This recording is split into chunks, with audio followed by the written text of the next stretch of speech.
दोस्तों नमस्कार। दोस्तों देखने पर, एनालिसिस करने पर ये साफ लगता है कि नीतीश जी के ये पॉलिटिकल कैरियर में सबसे टॉप पोजीशन पर इस समय है। बिहार के नौजवानों के फ्यूचर के लिए, बिहार को एक स्पेशल दर्जा दिलाने के लिए नीतीश जी सबसे अपने पॉलिटिकल कैरियर में सबसे टॉप पोजीशन पर हैं। अगर वो गवर्नमेंट में वो सपोर्ट करते हैं बीजेपी गवर्नमेंट को और सरकार चलती है, तब भी हैं टॉप पोजीशन पे, वो डिमांड करें तो उनको अच्छे विभाग, अच्छे डिपार्टमेंट मिल सकता है। और अगर वो इंडिया गठबंधन के पास आते हैं तो पीएम पद भी मिल सकता है। ये दोनों ही बेनिफिशियल है बिहार स्टेट के लिए।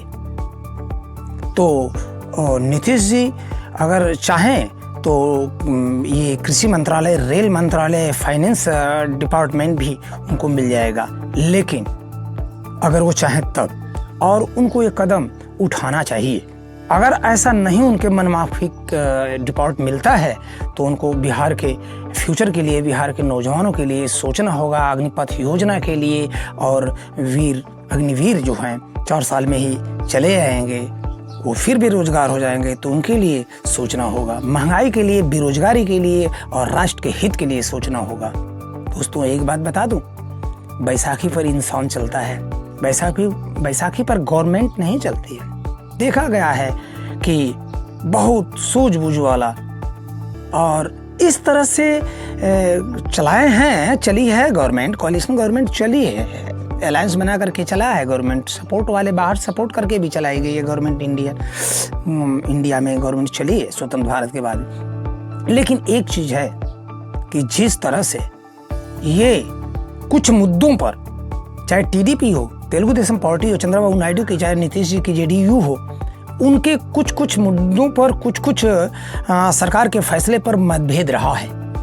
तो क्या बीजेपी गवर्नमेंट इस बार उस मतभेद को भुला करके और इस अपने सहयोगी पार्टियों को जो सपोर्ट दे रही हैं टीडीपी और जेडीयू, उनके लिए उनके हिसाब से ही कानून पारित करेगी?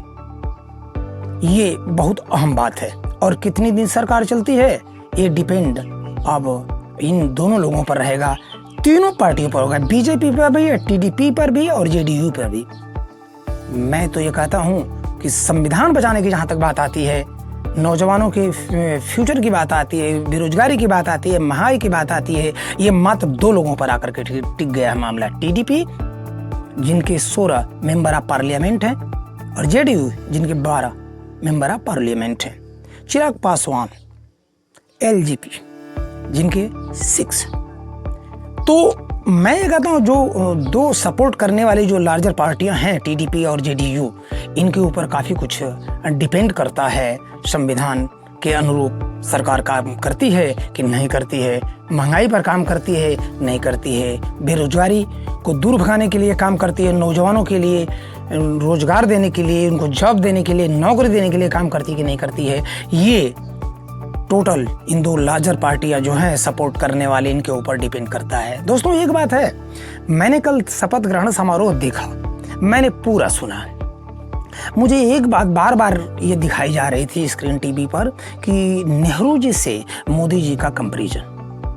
3 बार प्रधानमंत्री तो इंदिरा गांधी भी बनी, लेकिन कॉन्टिन्यूस नहीं बनी, और अटल बिहारी वाजपेयी जी भी 3 बार प्राइम मिनिस्टर बने, प्रधानमंत्री बने, लेकिन लगातार नहीं बने, बीच में ब्रेक होता गया। लेकिन नेहरू जी और मोदी जी ऐसे प्राइम मिनिस्टर कि जो 3 बार कॉन्टिन्यूअस प्राइम मिनिस्टर बने, लेकिन नेहरू जी के बाद।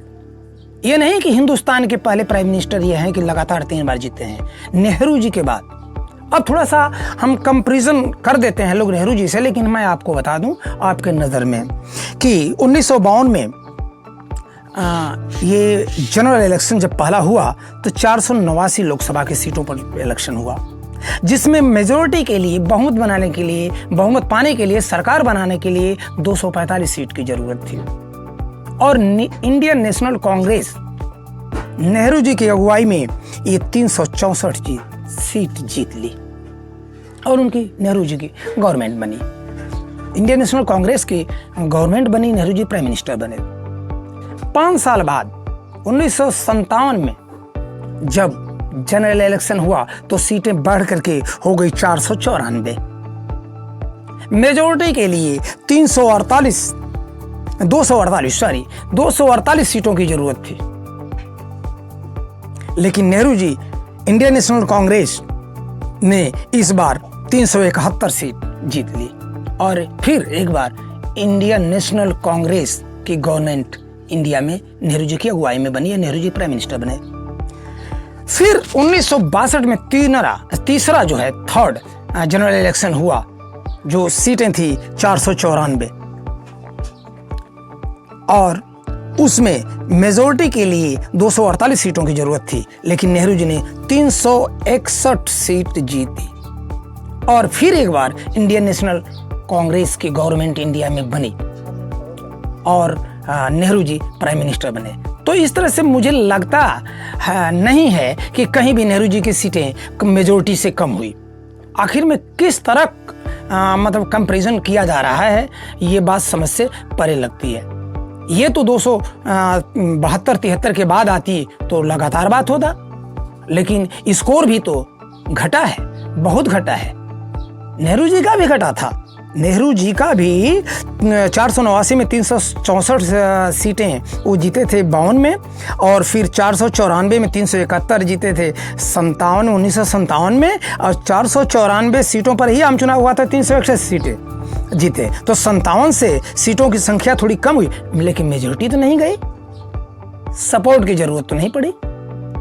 इस तरह से अब तो सपोर्ट करने वाली जो पार्टियां हैं उनके हिसाब से ही गवर्नमेंट को चलना पड़ेगा।